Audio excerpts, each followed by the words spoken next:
Lição de número 11, 10 de setembro de 2023, Dia Nacional de Missões.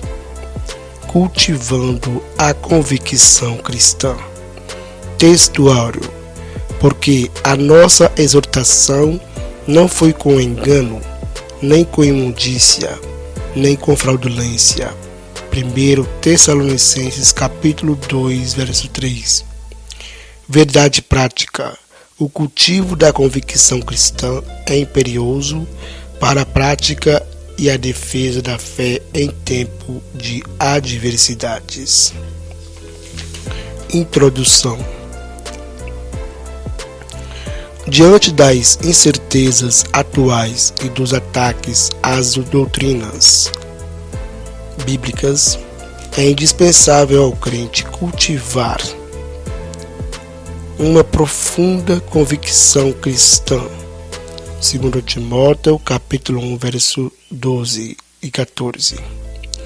Não cabe ao salvo esmorecer em meio às tribulações, mas prosseguir confiante pelo prêmio da soberana vocação. 2 Coríntios, capítulo 4, verso 1. Filipenses, capítulo 3, verso 14. Nesta lição estudaremos os aspectos espiritual, moral e social que formam a convicção de nossa fé cristã. O objetivo é despertar em cada cristão o desejo de ser um autêntico embaixador de Cristo em um mundo de trevas. Tópico 1. Convicção espiritual. Subtópico do tópico 1. Poder do Evangelho.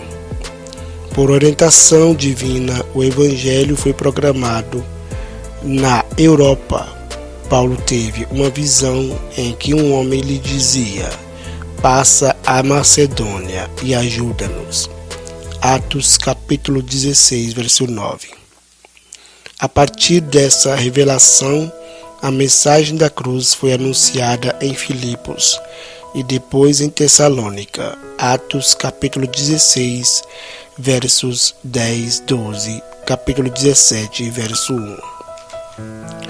O apóstolo deixa claro que o Evangelho não foi pregado como um mero discurso racional, mas sobretudo em poder, no Espírito Santo e em toda convicção. 1 Tessalonicenses capítulo 1, versículo 5, a revista Almeida atualizada. Nesse caso, o Evangelho foi ministrado com ousadias no poder do Evangelho, de modo que resultou na salvação e libertação dos Tessalonicenses. 1 Tessalonicenses capítulo 1, versos 6 ao 10. Assim, podemos afirmar que na ausência de convicção espiritual, a palavra de Deus é reduzida a mero intelectualismo humano, e seu resultado é ineficaz na transformação de vidas. Mateus capítulo 7, verso 29, 1 Coríntios capítulo 2, verso 1 ao 5. Subtópico 2 do tópico 1. Confiança em Deus.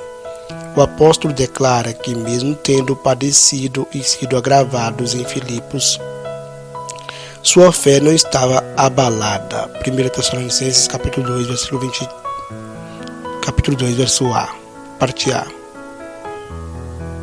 Ele se refere à perseguição sofrida antes de pregar em Tessalônica. Paulo e Silas tinham sido publicamente espancados com varas. Em seguida, lançados no cárcere interior com os pés no tronco.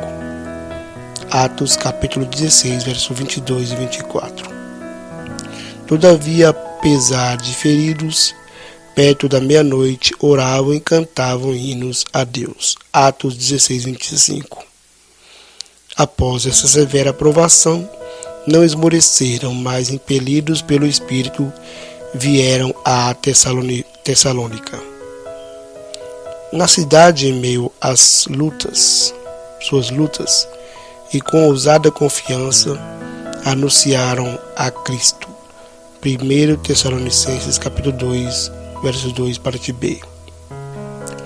Nessa perspectiva, somos encorajados a não desfalecer na pregação do Evangelho, mas confiados em Deus, jamais recuar, mesmo diante das ameaças de prisão ou de morte. Apocalipse capítulo 2, verso 10. Subtópico 3 do tópico 1. Fidelidade na pregação. O apóstolo dos gentios assegura que o evangelho anunciado em Tessalônica não foi com engano, nem com imundícia, nem com fraudulência. 1 Tessalonicenses capítulo 2, verso 3, parte A. Mostra que a doutrina cristã não procede de fábulas inventadas, condutas imorais ou de artifícios para seduzir as pessoas a crerem em mentiras. 2 Pedro, capítulo 1, verso 16.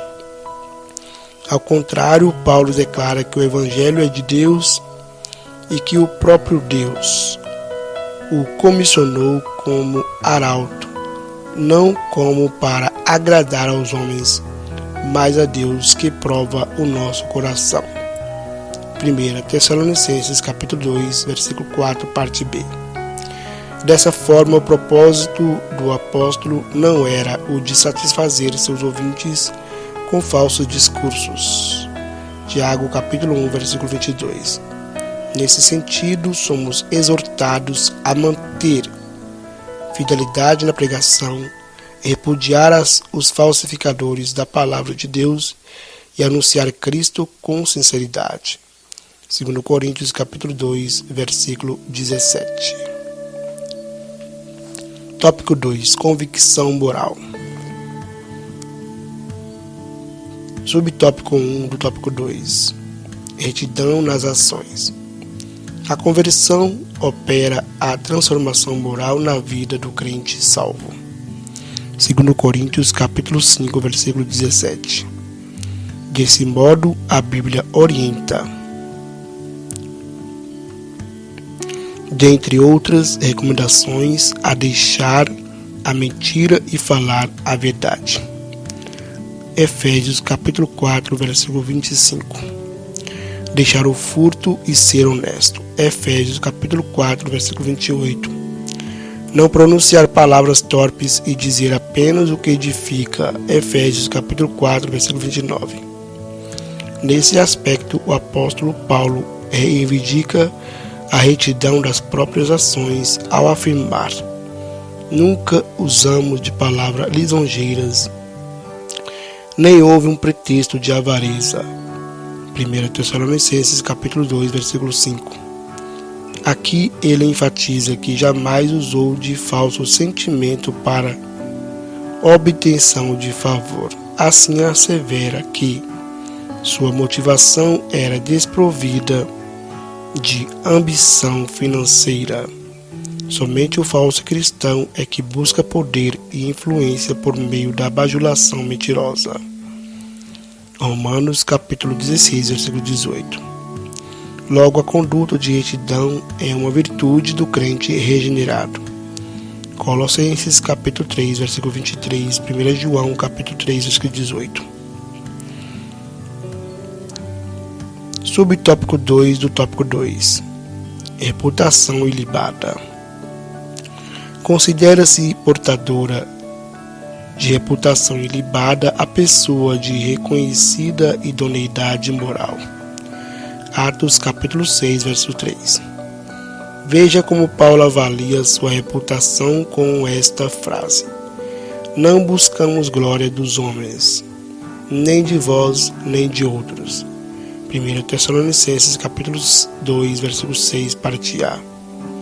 Isso indica que o apóstolo não trabalhava no reino em busca de reconhecimento humano. Essa postura foi adotada por ele em todo lugar, demonstrando a coerência e a integridade de seu apostolado. Ele não procurava obter vantagem e nem honra em parte alguma. 1 Tessalonicenses capítulo 2, versículos 5 e 6. Aos Coríntios escreveu que o crente deve gloriar-se no Senhor e não em si próprio. 1 Coríntios capítulo 1, verso 29 ao 31. A conclusão é clara. Os que aspiram fama e prestígio caem em tentação e maculam o Evangelho. Nosso viver deve glorificar a Deus. A Ele seja a glória na Igreja e em Cristo Jesus para sempre. Efésios capítulo 3, versículo 21. Vida irrepreensível. Subtópico 3 do tópico 2. O adjetivo irrepreensível denota uma conduta que não pode ser censurada. Efésios capítulo 5, versículo 27. Nesse contexto, o apóstolo invoca a Deus e a igreja em Tessalônica como testemunhas de sua postura santa, justa e irrepreensível. 1 Tessalonicenses capítulo 2, verso 10. Essas designações implicam obediência nas questões morais, atitude de retidão exemplar e conduta sem motivo algum de reprovação. 1 Coríntios 9, 16 ao 23. Denotam o padrão de comportamento para com Deus, para com os homens e para consigo mesmo. 1 Coríntios capítulo 9, versículo 27. Ciente da influência que sua vida exercia sobre os fiéis, o apóstolo diz: para vos dar em nós mesmos exemplos, para nos imitardes. 2 Tessalonicenses capítulo 3, verso 9. Assim, o grau de comprometimento adotado pelo crente com os valores do reino é o reflexo do nível de sua comunhão com Deus. 1 Coríntios capítulo 10, verso 32. Tópico 3. Convicção social. Subtópico 1 do tópico 3. Bem-estar comum. O bem-estar comum alcança o homem em suas necessidades físicas e espirituais. Não por acaso, a Bíblia fornece instruções para o bem-estar espiritual e social dos seres humanos. 2 Timóteo, capítulo 3, versículos 16 ao 17. O papel da igreja é o de proclamar o Evangelho, Mateus, capítulo 28, versículo 19. E aliviar o sofrimento, promovendo o bem-estar social entre os irmãos. Tiago, capítulo 2, versículo 15 e 17. Abacuque registra que os problemas sociais de sua época resultavam do pecado, tais como inversão de valores, violência e injustiças. Abacuque, capítulo 1, versículo 1 ao 4. Assim, o mal social tem origem no pecado. Ciente disso, o apóstolo Paulo somente o Evangelho de Deus.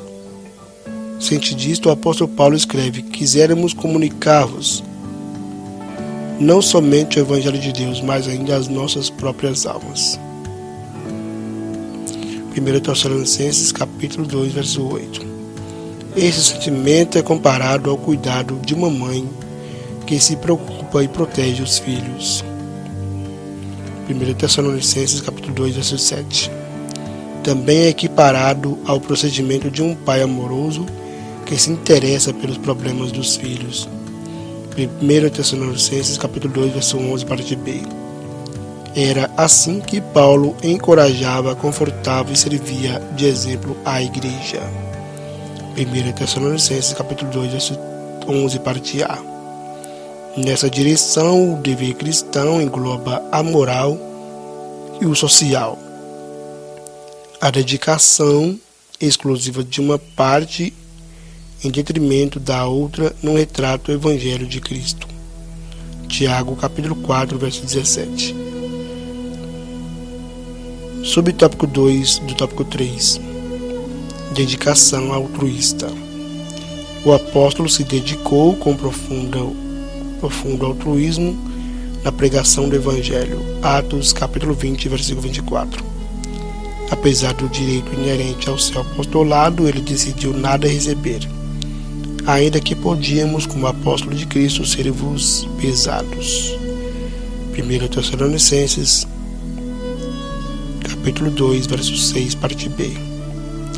Assim sendo, para prover o necessário sustento, o apóstolo valeu-se de seu ofício de fabricante de tendas. Atos capítulo 18, verso 3. Acerca disso, recordava aos irmãos de seu trabalho e fadiga, pois trabalhando noite e dia para não sermos pesados a nenhum de vós. 1 Tessalonicenses capítulo 2, verso 9. Para não se tornar um fardo para a igreja, ele se desgastou numa atividade laboral extenuante. Aqui é importante ressaltar que a Bíblia não condena a provisão financeira para os obreiros, pois o próprio apóstolo escreveu que os que anunciam o Evangelho que vivam do Evangelho. 1 Coríntios capítulo 9, verso 14. E que digno é o obreiro do seu salário. 1 Timóteo capítulo 5, verso 18. Assim ele explica que não usou dessa justa prerrogativa porque conhecia a extrema pobreza da igreja de seu tempo.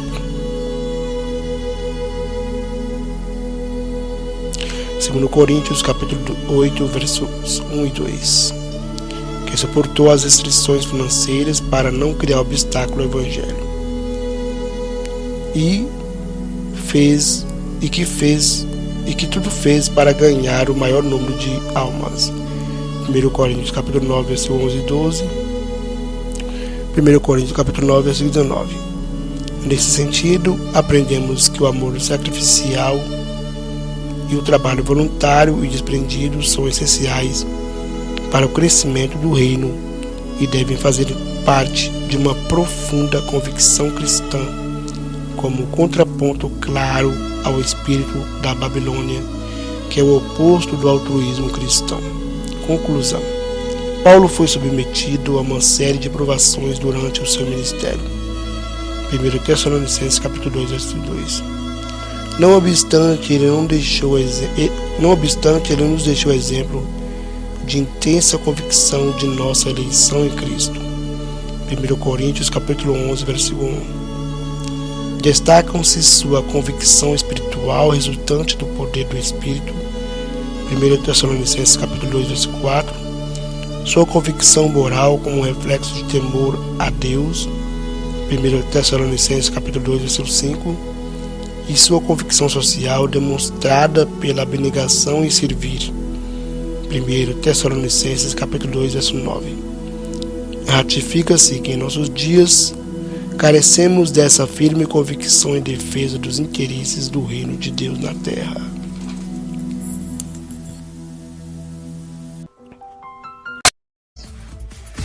Rádio JB, a rádio que faz a diferença.